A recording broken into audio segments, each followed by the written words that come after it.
So now in recent radio news, we have WJBR getting sold to a Christian talk station.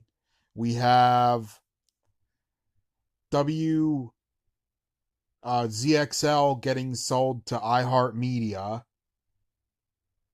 Absolutely. Never mind. Never mind. Um, and then we have W um WRTH Earth FM being sold to Air One, and no dates. No dates of departure. None. What's going on? I have a funny feeling we'll have a whole chain of them.